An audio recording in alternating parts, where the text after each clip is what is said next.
Assalamualaikum warahmatullahi wabarakatuh. Saya Agustina Sari. Kali ini saya akan mencoba menjelaskan tentang filsafat pendidikan, di mana kita akan menggali bagaimana pemikiran filsuf ini dalam konteks pendidikan yang kita tinjau dari kasus-kasus yang biasa kita temui dalam proses pembelajaran. Nah, kita awali dari filsafat pendidikan klasik. Nah, konsep yang pertama yang ingin saya jelaskan yaitu tentang konsep pendidikan menurut Plato. Plato ini memiliki konsep dunia yang disebut dengan dunia ide, di mana dunia ini berkaitan dengan nilai-nilai kebajikan, seperti kebaikan, keadilan, dan kebenaran. Nah, di nilai-nilai kebajikan ini menjadi landasan dalam pembentukan karakter individu. Nah, menurut Plato, dari konsep ini bahwa sejatinya pengetahuan itu berasal dari nilai yang diyakini, bukan dari pengalaman empiris. Sehingga sangat penting internalisasi nilai ini untuk mencapai pemahaman yang mendalam. Nah, dunia ide, konsep dunia ide ini dapat kita gunakan dalam pembentukan karakter. Nah, kita untuk lebih memahami, di sini kita gunakan kasus terkait banyaknya siswa di Indonesia yang belajar hanya untuk memperoleh nilai, bukan untuk mencari kebenaran. Nah, sebagai contoh dalam pembelajaran IPA itu tidak terlepas dari kegiatan praktikum. Misalnya dalam praktikum ini kita meminta siswa untuk melakukan proses pengukuran. Namun dalam kegiatannya ternyata hasil pengukurannya ini tidak sesuai dengan teori yang sudah dipelajari. Nah, dalam hal ini akan terbuka siswa itu akan berpotensi siswa itu untuk memanipulasi data. Nah, di sini peran guru harus menekankan bahwa perbedaan hasil pengukuran dengan teori itu adalah wajar.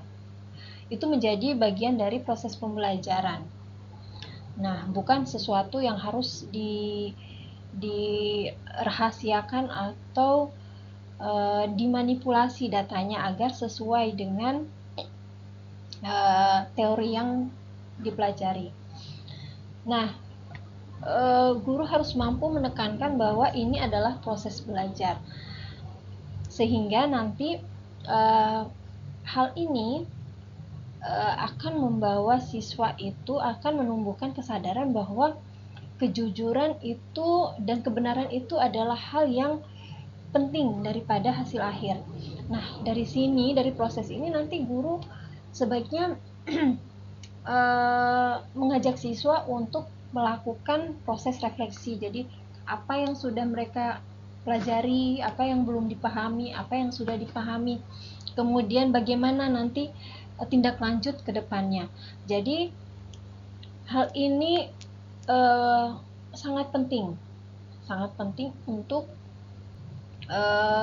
membentuk karakter untuk cinta kebenaran, ya. Jadi hal yang mungkin cenderung keliru atau hasil pengukuran yang tadi yang keliru itu merupakan proses belajar juga.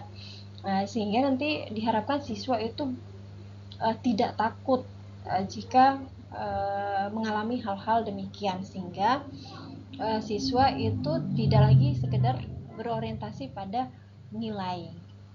Nah, harapannya proses pembelajarannya seperti ini itu dapat menumbuhkan siswa ini menjadi pribadi yang utuh.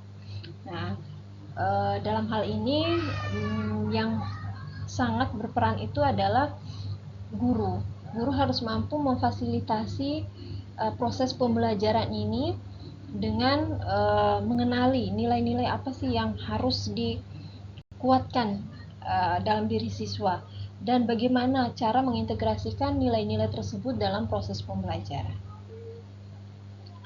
Nah, kemudian yang kedua, tentang teori kebijaksanaan praktis dalam pembentukan karakter menurut Aristoteles. Nah, atau yang biasa dikenal dengan pronesis. Nah, proses pronesis ini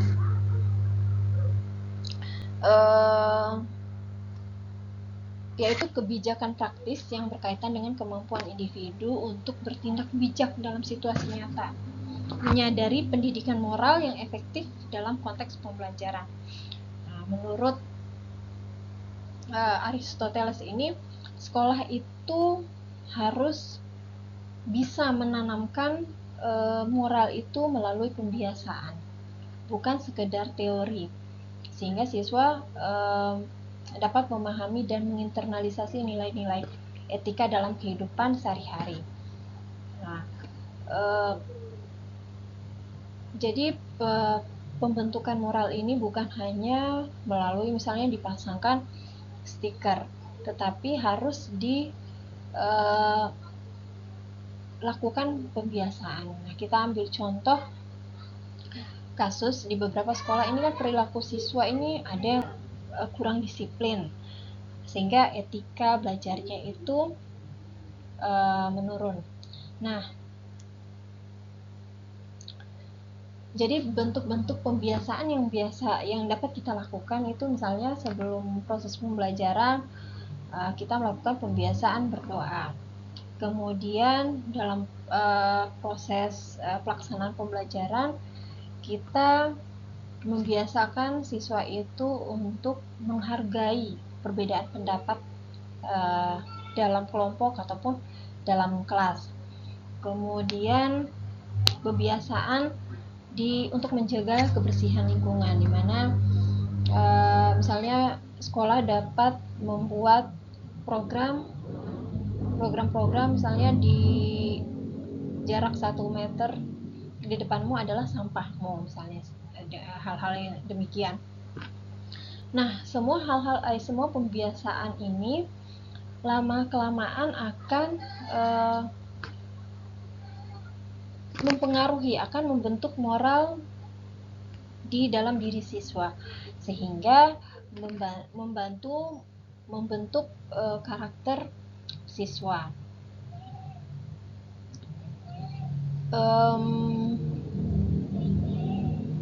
Nah, yang ketiga terkait Konfusianisme dalam pendidikan. Ini relevansi teori Junzi dalam program Merdeka Belajar. Nah, Junzi dalam Konfusianismenya menggambarkan bahwa individu berbudi luhur yang menekankan nilai moral dan integritas dalam perilaku sehari-hari. Nah, individu harus menjadi teladan bagi orang lain dalam masyarakat. Nah, bagaimana relevansi antara konsep Konfusianisme ini dengan program Merdeka Belajar dalam mendorong pembelajaran berbasis karakter dan kemandirian. Nah, seperti kita ketahui bahwa di dalam kurikulum Merdeka Belajar itu dikenal dengan profil belajar Pancasila. Nah, jika dikaitkan dengan konsep Junzi, nah ini sejalan dengan dimensi pelajar Pancasila. Nah, di mana diharapkan akan membentuk individu yang berakhlak mulia, kemudian gotong royong, pandai bersosialisasi, kemudian membentuk berpikir kritis. Nah, nilai-nilai ini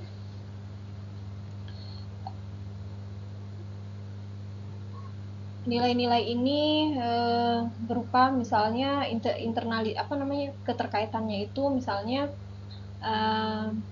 nilai kasih sayang dan kepedulian terhadap sesama ini sejalan dengan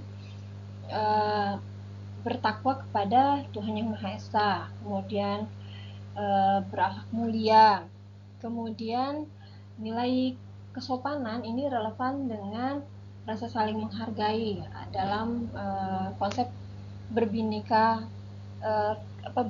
kebinekaan global. Kemudian keadilan dan integritas moral ini berkaitan dengan bernalar kritis. Kemudian kejujuran dan ketulusan selaras dengan mandiri. Kemudian yang kelima itu moral dan intelektual itu menjadi dasar dari kreativitas.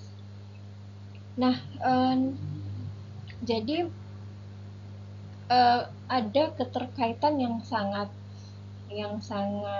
erat antara konsep Junzi ini dengan profil pelajar Pancasila dalam pembentukan karakter. Jadi dalam konsep ini pendidikan itu harus seimbang. Jadi harus mampu membentuk moral, kemudian kemampuan sosial dan juga spiritual serta kemampuan kognitifnya. Nah, sehingga hasilnya nanti bukan hanya seorang siswa yang punya prestasi akademik, tetapi juga memiliki karakter yang baik dan kesadaran sosial. Nah, kita beralih ke teori filsafat pendidikan modern. Nah, yang pertama yang saya akan bahas ini tentang Descartes. Nah, Descartes ini punya konsep aku berpikir maka aku ada. Nah, bagaimana internalisasi kata ini di dalam proses pembelajaran sains. Nah, kita bahas dulu apa makna dari aku berpikir maka aku ada. Nah, aku berpikir di mana aku ada ini bahwa keberadaan manusia itu akan dilihat dari kemampuannya untuk selalu berpikir kritis. Nah, kemudian seseorang itu harus memahami sesuatu itu secara mendalam. Kemudian seseorang harus selalu mempertanyakan dan menganalisis informasi-informasi yang diperoleh, bukan hanya menerima informasi tersebut. Jadi proses berpikir ini sangat penting menurut Descartes. Nah, sehingga ditinjau dari pembelajaran sains, konsep ini menumbuhkan kemampuan menalar siswa. Fokus pada pemahaman konsep daripada sekedar menghafal fakta-fakta yang tidak bermakna. Nah, kita tinjau dari kasus banyaknya siswa masih belajar secara hafalan tanpa memahami makna dari konsep tersebut. Nah, misalnya seringkali nih di pembelajaran sains, siswa itu langsung diberikan persamaan, misalnya rumus kecepatan. Nah, tapi siswa ini tidak diajak untuk mengidentifikasi. Nah, kecepatan ini apa? Kemudian variabel-variabel yang mempengaruhi kecepatan ini apa saja? Bagaimana variabel ini dapat mempengaruhi sebuah kecepatan? Nah, ini yang menyebabkan siswa ini hanya nanti tataran ilmunya itu, tataran pengetahuannya hanya sebatas kemampuan menghafal. Nah, sejatinya proses pembelajaran itu harus mengkonstruksi pengetahuan sehingga siswa itu bukan hanya diberikan konsep yang sudah jadi, tetapi harus difasilitasi untuk memahami bagaimana konsep itu terjadi. Nah, sehingga pemahaman yang dimiliki oleh siswa nanti tidak bersifat sementara. Nah, dalam hal ini strategi pembelajaran yang dapat dilakukan itu dapat kita laksanakan melalui praktikum, kemudian proyek, kemudian menggunakan pertanyaan-pertanyaan pemantik yang mampu memancing proses berpikir siswa. Nah, sehingga nanti siswa akan cenderung lebih aktif, kemudian proses berpikirnya difasilitasi dengan baik sehingga akan memahami konsep itu dengan utuh. Tidak hanya menghafal bagaimana rumusnya, tetapi paham bagaimana rumus itu terbentuk. Kurang lebih seperti itu terkait dengan konsep aku berpikir maka aku ada, Descartes. Nah, selanjutnya kita beralih ke konsep John Locke tentang empirisme.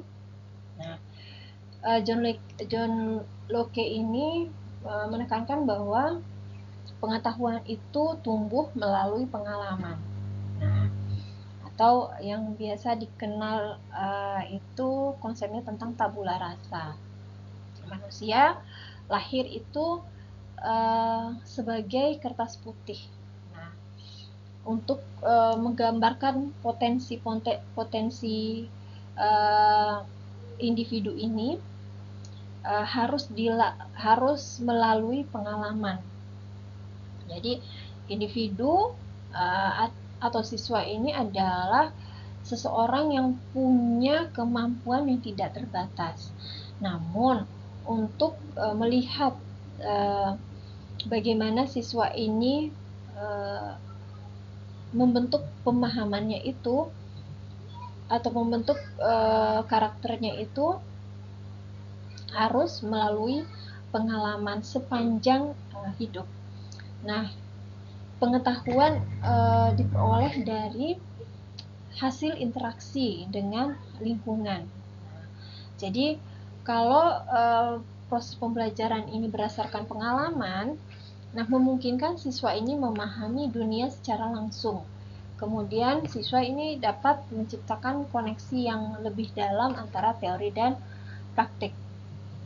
Nah, kasus yang biasa kita temui itu guru masih menjadi pusat pembelajaran dan kurang memberikan ruang eksplorasi bagi siswa. Nah, teori ini sangat kuat menjadi dasar dalam pembentukan proses pembelajaran yang berpusat pada siswa. Nah, di dalam hal ini konsep ini sangat relevan dengan kurikulum Merdeka. Jadi, di mana siswa itu diharapkan aktif dalam membentuk pemahamannya, di mana pusat dari sumber informasi itu tidak lagi satu-satunya mengarah ke guru. Namun, guru harus memikirkan langkah-langkah yang harus dilakukan untuk mendesain proses pembelajaran ini sehingga mampu memfasilitasi proses pembelajaran peserta didik. Nah,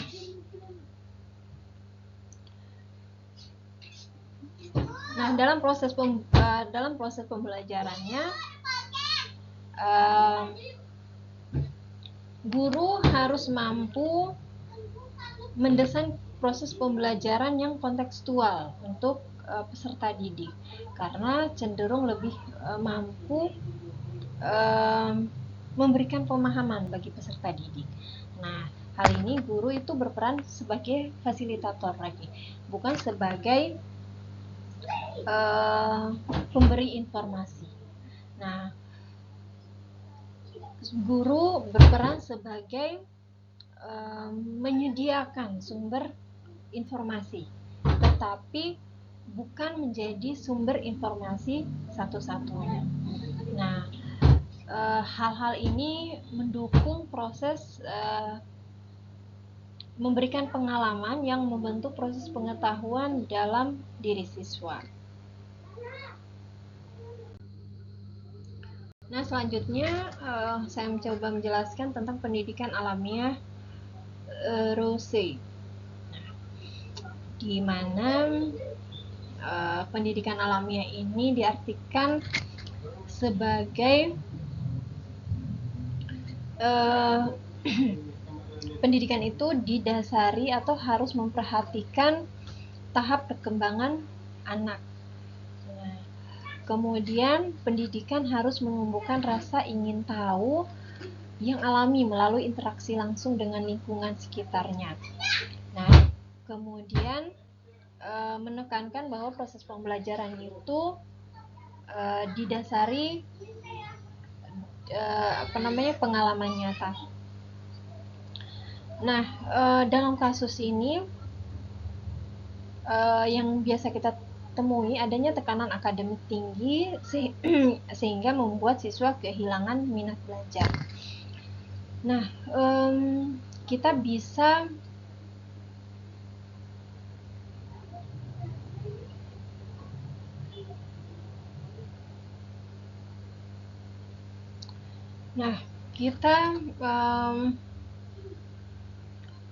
bisa memfasilitasi siswa dalam aktivitas pembelajaran yang tidak terbatas di dalam ruang kelas.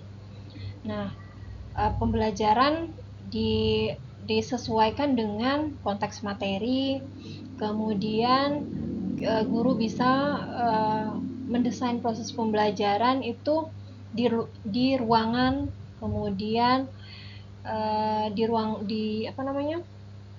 di lingkungan terbuka untuk memberikan pengalaman yang bermakna dan relevan bagi siswa dalam proses pembelajaran. Nah, guru juga dalam hal ini harus mampu memfasilitasi mendesain proses pembelajaran siswa tersebut. Nah,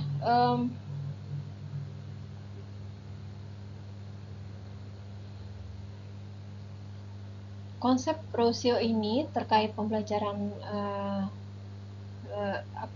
pembelajaran alamiah atau pendidikan alamiah ini juga memiliki kesulitan gitu. Nah, guru sejatinya itu harus punya kemampuan untuk memahami kesulitan belajar siswa, sehingga guru itu punya dasar dalam mendesain pembelajaran yang variatif, sehingga siswa ini tidak bosan, kemudian dengan proses pembelajaran yang monoton. Nah, dengan dasar memahami kesulitan ini, nah, guru dapat menciptakan pembelajaran yang mendukung potensi siswa ini secara maksimum. Nah, hal yang dapat dilakukan yaitu untuk mengenali kesulitan belajar ini yaitu dengan menggunakan atau tes diagnostik di awal pembelajaran. Nah, itu hal yang dapat dilakukan oleh guru. Nah, sehingga diharapkan nanti dengan variasi pembelajaran itu dapat menjaga motivasi siswa. Nah, kita beralih ke filsafat pendidikan kontemporer. Yang pertama, tentang perspektif Freire, yaitu tentang pendidikan pembebasan. Nah, Freire itu menolak bahwa atau mengkritik tentang sistem pendidikan tradisional yang menganggap siswa ini sebagai wadah pasif untuk menerima informasi. Nah, pendekatan ini menghambat pemikiran kritis dan kreativitas. Dalam pandangan Freire, pendidikan ini seharusnya mendorong siswa untuk berpikir secara kritis dan terlibat aktif dalam proses pembelajaran, bukan hanya individu yang menerima masukan atau input informasi dari guru saja. Nah, kasus yang biasa ditemui yaitu banyak peserta didik atau siswa tidak mampu memahami atau mencipta makna dari suatu proses pembelajaran yang dia alami, hanya menerima informasi terus-menerus. Nah, maka di dalam hal ini Freire ini menawarkan alternatif dalam pendidikan ini berbasis dialog. Nah, di mana guru dan siswa berkolaborasi dalam membangun pengetahuan. Nah, proses dialog ini menumbuhkan kesadaran kritis dan memungkinkan siswa untuk merefleksikan pengalaman belajar mereka sehingga menciptakan lingkungan belajar yang dinamis dan inklusif. Nah, sehingga nanti kalau misalnya ada hubungan kesetaraan guru dengan siswa dalam proses pembelajaran, nah tidak ada lagi istilahnya guru atau siswa bergantung terhadap guru terkait dari sumber pengetahuannya. Namun guru dan siswa bisa saling belajar. Nah, jadi bukan hanya siswanya yang belajar dari guru, tetapi guru juga bisa memperoleh pengetahuan dari pengalaman-pengalaman yang disampaikan oleh siswa, sehingga dari dialog ini membantu siswa dalam memahami atau mengkonstruksi ilmu pengetahuannya, juga dapat menginternalisasi nilai-nilai dalam kehidupan bermasyarakat. Nah, kemudian teori berikutnya tentang teori Michel Foucault tentang pendidikan pembebasan.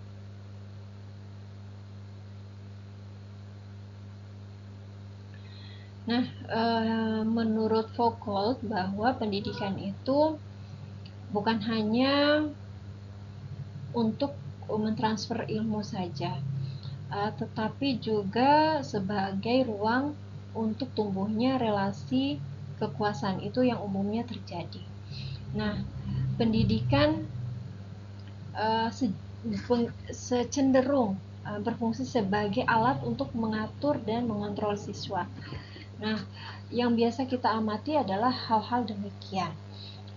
Hal ini ditandai dengan adanya penetapan aturan-aturan di dalam lingkungan pendidikan. Nah, contoh kasusnya itu di kelas ada peraturan-peraturan yang ditetapkan oleh guru.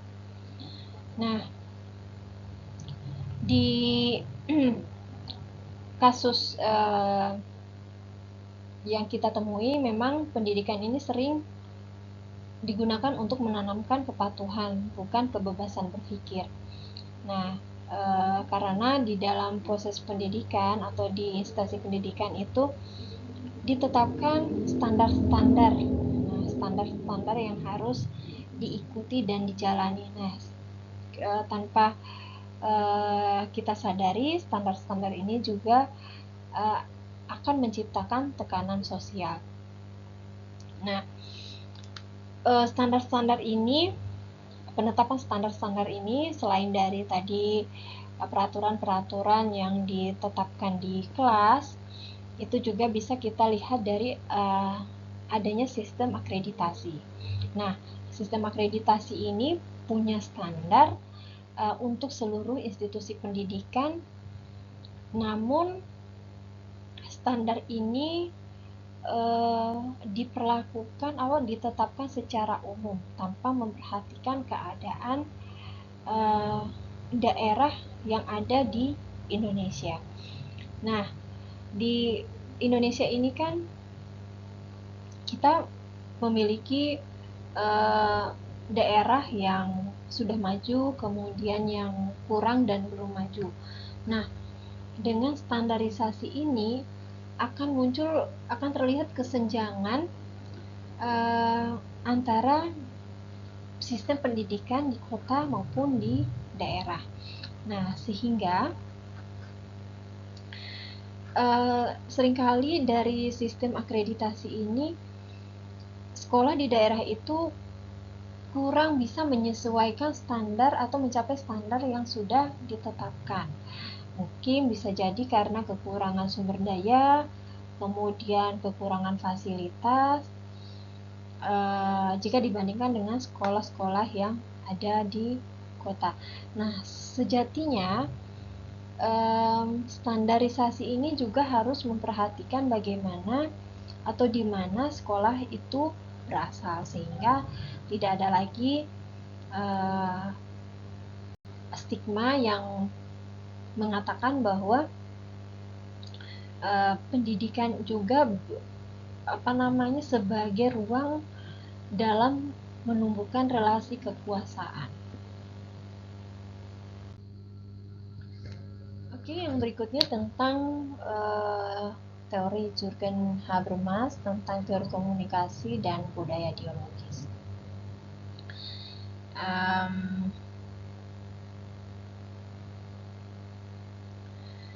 Permasalahan yang sering ditemui dalam pembelajaran ini adalah proses diskusi itu seringkali tidak berjalan ideal. Jadi guru cenderung lebih dominan dalam mengarahkan jalannya diskusi, sementara siswa hanya menjadi pendengar yang pasif. Nah, dengan adanya teori komunikasi dan budaya biologis ini, diharapkan guru itu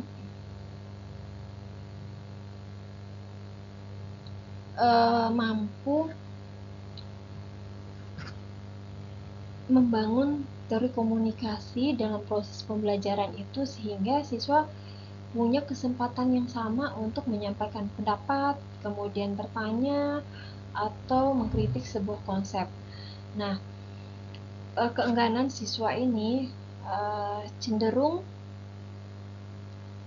karena ada rasa pendapatnya tidak didengar, atau bisa juga karena ketakutan secara psikologis gitu.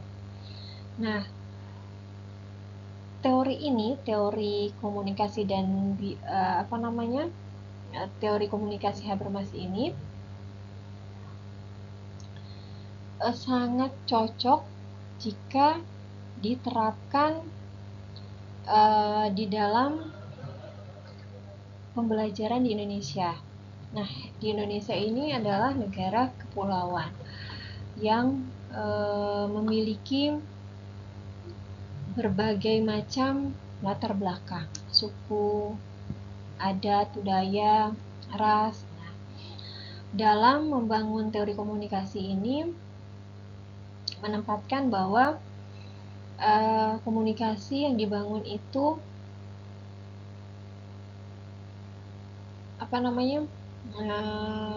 dilihat dari latar belakang dari siswa tersebut. Nah, sehingga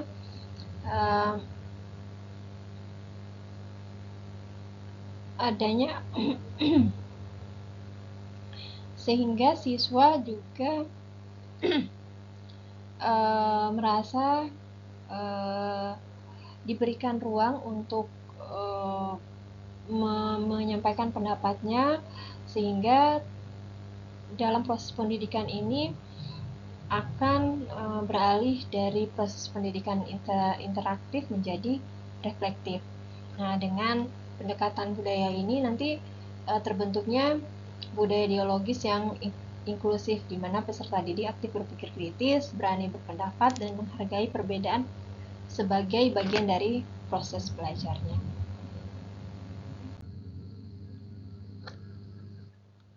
Nah, kemudian yang berikutnya tentang postmodernisme.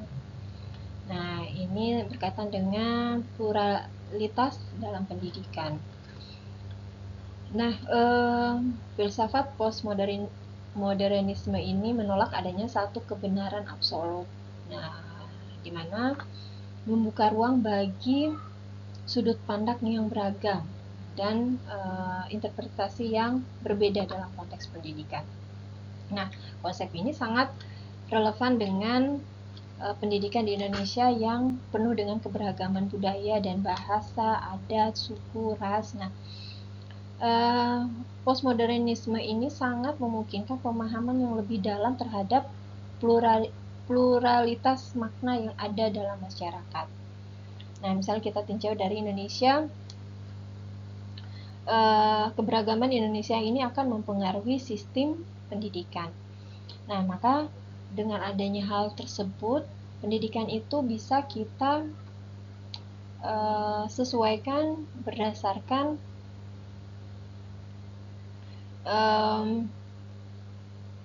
pendidikan disesuaikan dengan kondisi daerahnya.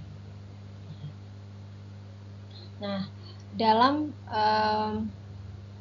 internalisasi pendidikan dalam konteks pluralitas ini akan lebih membentuk pendekatan yang inklusi dan multikultural. Nah, dan dalam hal ini akan mengatasi tantangan pendidikan dalam masyarakat yang beragam, kemudian mendorong kolaborasi antar budaya dalam pembelajaran, serta menyediakan akses pendidikan untuk semua kelompok masyarakat, dan menghargai dan merayakan atau menghargai perbedaan budaya di sekolah. Nah, contoh implementasinya itu kalau dalam internalisasi pembelajaran itu adalah penerapan filosofi Trihita Karana sebagai dasar pembentukan karakter. Nah, kalau di Bima di daerah saya itu sudah mulai diinternalisasi seperti falsafah majalah bodahu. Nah, jadi dalam bertindak itu utamakan malu dan takut, yang diartikan secara harfiah seperti demikian sebagai dasar dalam pembentukan karakter. Oke, baik, mungkin cukup sekian yang dapat saya sampaikan. Semoga bermanfaat. Assalamualaikum warahmatullahi wabarakatuh.